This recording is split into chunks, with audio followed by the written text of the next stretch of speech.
rules, commands, MCP servers, subagents, modes, hooks, tools. There's a lot of stuff, and I don't think it needs to be this complex. So I want to talk about the most important things and then also share some of the history on how we've got here. Okay, let's start with rules. When agents were first getting started, models would frequently hallucinate things, and a rules file was a way of including context in every single conversation about your code base or business requirements or just things that you would see the model get wrong every time. And this worked pretty well. Over time, as the rules files got longer and we kind of figured out the right way of doing this, they then broke into sub files. So you could nest rule files or you could have multiple files. Essentially, these all combined into one anyway, into what I'm calling static context. So regardless if I had one rule or 10 rules file, all of these rules files would combine into the information that was included in every single conversation. Now, ideally, some of these rules would only be included sometimes. The agent could decide conditionally whether it was relevant for the task it was trying to do, and then either include or exclude it from the context window. And you have to remember at the time, the models were not consistently good at tool calling. They were just starting to get good at being able to edit files with tools and run shell commands. So this was the right idea, but a little early to do very consistently well. But we're going to come back to it.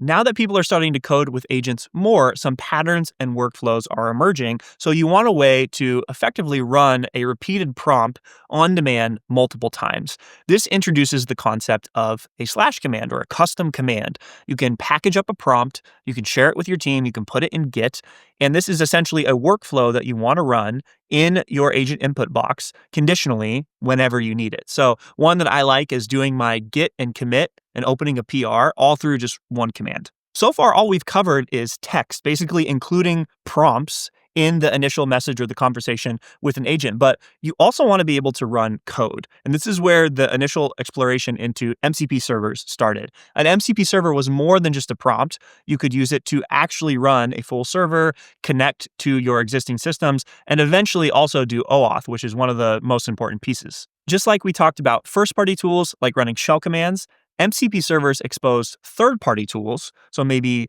reading a Slack message or creating a new linear issue. It exposed those tools to the agent, it put them in the context window, effectively giving the agent new skills. Now, the downside to this was that additional context usage could get pretty bloated if you had many different tools, and we'll talk about some of the solutions that have fixed this. At this point, we have two different ways of putting information into the context. We have text and we have code. The next evolution here was modes and subagents. So a subagent was kind of like a prompt. You could include some persona or some task that you wanted the agent to always do, but you could also then limit the scope of the tools that you give the agent. And modes kind of took this a little bit further. Not only was it instructions on what you were trying to do, like creating a plan, you could also then modify the system prompt to let it know that you have these tools and these modes available. You could give it access to new tools to maybe go create plans and modify those plans through some kind of GUI. You can have other UI changes. You can even put in reminders in the prompts so that the agent remembers that you're in this mode and you're focused on planning. So you're extending the capabilities. You have to remember the whole point of these new concepts is to make it more reliable and more discoverable. A mode is more discoverable in the UI, and then all of these other tricks that we're doing help make the output that the agent can produce much more reliable. However, it's still a non-deterministic system. Things can still go wrong.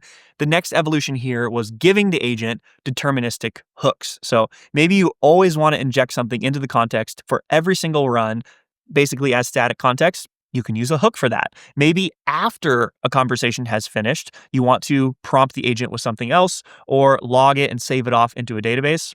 There's also a hook for that. So 100% deterministic hooks. So to recap so far, you need static context like prompts that you can include in every single conversation. And then you need dynamic context, ways to run code or give your agent new powers that is not going to bloat the initial context window. And this, ideally, we can turn into something that's an open standard and that everybody can rally behind. And that's what skills are doing. So skills, for example, in their most basic form, can be just like a command. You have a skill that is a workflow you want to repeat, like my git PR flow. That can now just be modeled as a skill. It doesn't affect the initial context size, and I can package this up and share it with my team. In their most advanced form, this can be a combination of scripts and executables and assets and really anything that I want to bundle together. It's just code and distribute to my team without taking that negative hit on bloating the context if you're not actually using it. This is great because it boils down the world as a user of a coding agent to basically two things: static and dynamic context, rules, and skills. Now, there's a few other things, but you can mostly just focus on those two. And coding agents themselves can then make optimizations to learn from the skills pattern. So, for example, in Cursor, we learned from the skills pattern of dynamic context, and we made it such that if you have 10 MCP servers installed and they all have 10 different tools, ideally you would only load the tools when they're actually used. So we're able to make those optimizations for you so you can keep using MCP if you need features like OAuth. That's basically the only difference with a skill. And then additionally, you might still need something like hooks for deterministic runs, or maybe you want to define custom subagents. What we try to do with subagents is just make it work out of the box if you ask for something like run this in parallel or you want to go do some research. But most of the time, as a user of a coding agent, I think you should be thinking about skills and rules, kind of two concepts. As a best practice for rules, I try to make this the minimal high quality context that I can provide because it's included in every conversation and it's kind of a living and breathing artifact. So if I see the coding agent mess something up, whether it's local or on a PR, I just tag at Cursor on the PR, hey, add this to my agents.md or my Cursor rule. We also have a standard for that now, which is nice. And then it can update it and evolve it over time. Because skills are so new, I don't have any groundbreaking best practices, but I would expect over the next 6 months, as more people start adopting skills and the ecosystems build out, that they will be more and more important. So hopefully this helps you make sense of rules and skills and MCP servers, commands, subagents, tools, hooks. There's just a lot of stuff. And I think you can compress down these concepts while understanding the history that's led us to this point today to hopefully be more effective with coding agents. If you want to see me cover more things like this, just let me know in the comments. And I'm going to be making some more videos. Peace.